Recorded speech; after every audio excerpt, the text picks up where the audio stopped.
قال سنت ابیکم ابراہیم علیہ السلام قالوا فما لنا فيها يا رسول الله صلى الله عليه وسلم قال بكل شعرة حسنة قالوا فالصوف یا رسول اللہ صلی اللہ تعالی علیہ وسلم قال بكل شعرة من الصوف حسنة.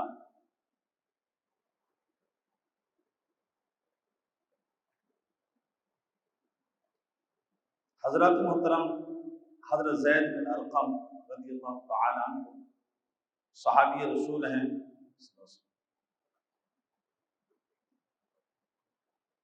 فرماتے ہیں رسول اللہ صلی اللہ علیہ وسلم کے صحابہ نے پوچھا، یاروں نے پوچھا،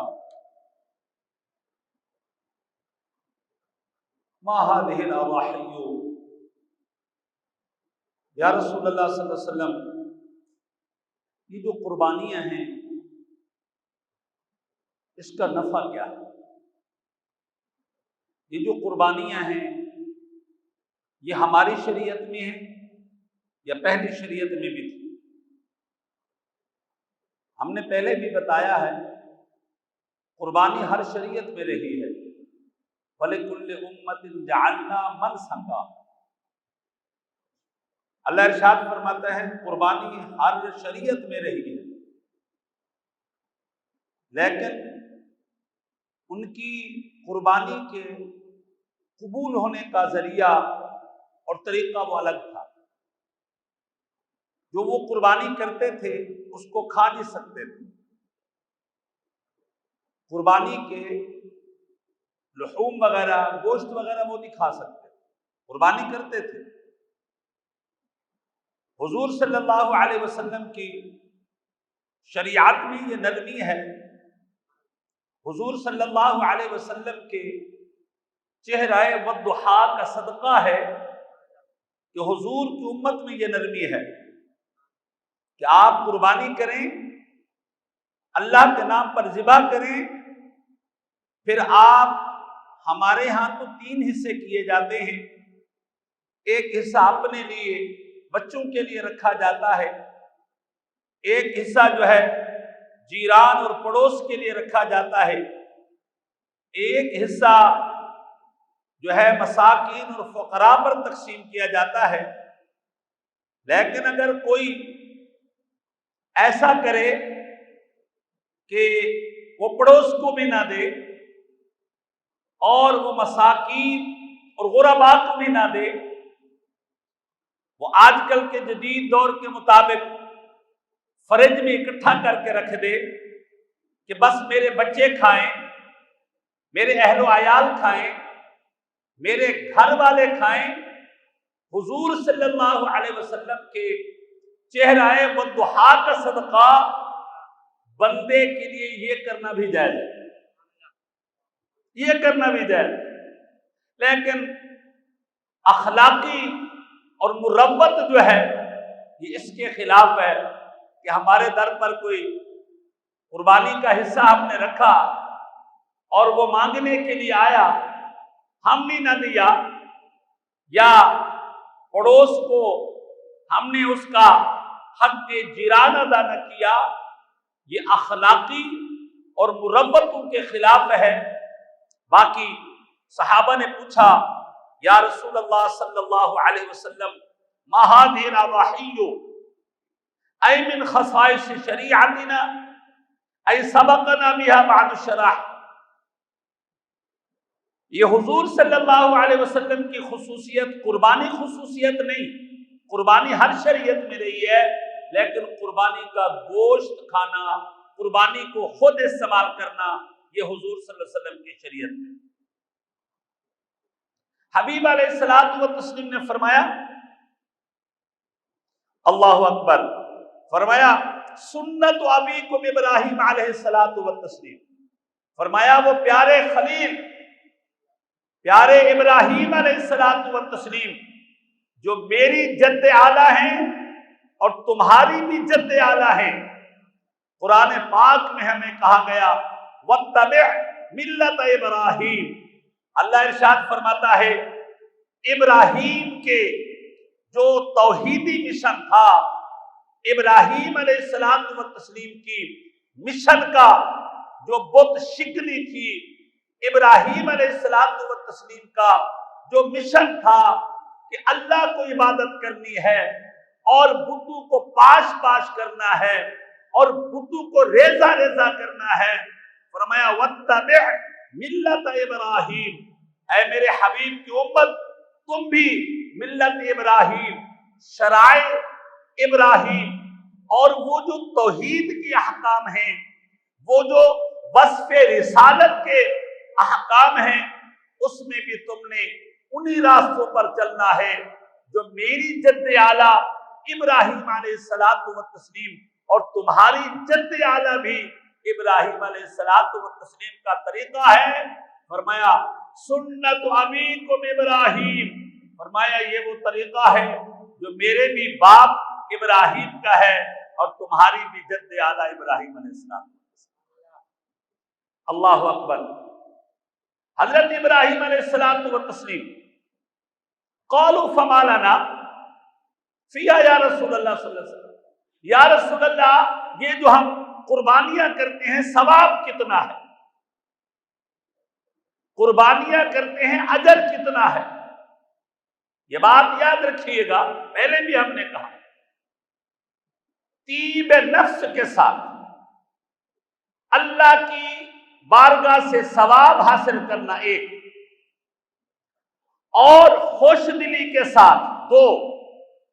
سنت ابراہیم اور سنت محمد صلی اللہ علیہ وسلم کو زندہ رکھنے کا جذبہ یہ، اور خدا کی بارگاہ میں یہ ثابت کرنا اے ہمارے رب جب تو نے ہمیں بلایا اور تو نے ہمیں پکارا اور تو نے ہمیں کہا اپنا مال خرچ کرو تو ہم مال خرچ کرنے کے لیے چلے آئے، تیری رضا کے لیے مال خرچ کرنے کے لیے چلے آئے، تیری بارگاہ سے ثواب کے حصول کے لیے مال خرچ کرنے کے لیے چلے آئے، اور اگر ضرورت پڑی اور اسلام نے پکارا اور تیری بارگاہ سے صدا آئی اور تیرے حبیب کے راستوں سے پکارا گیا تو یا اللہ جس طرح ہم مال قربان کرنے میں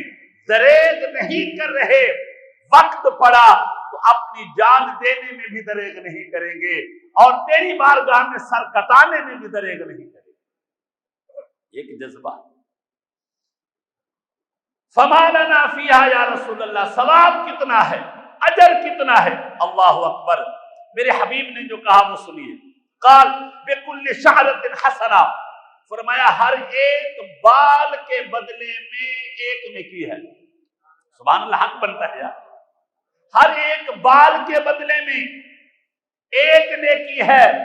شاید آپ کے کیلکولیٹر جو ہے وہ جانور کے اوپر اگائے گئے بالوں کو جو ہے کلیکشن نہ کر سکے، آپ کے کیلکولیٹر جو ہے ان کے حصے ختم ہو جائیں، لیکن بال جانور پر اگائے گئے ہیں، مینڈے پر اگائے گئے ہیں، بکری پر اگائے گئے ہیں اور بڑے جانور پر اگائے ہیں، تمہارے کیلکولیٹر فیل ہو جائیں گے، تمہارے حصے ختم ہو جائیں گے.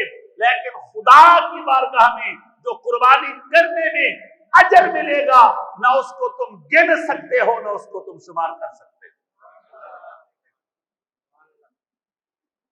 اللہ اکبر. جب حضور نے کہا نا بکل شعرۃ حسنہ، ہر نیکی کے بدلے میں، تو صحابہ بھی نبی صلی اللہ علیہ وسلم کے رمز شناس تھے.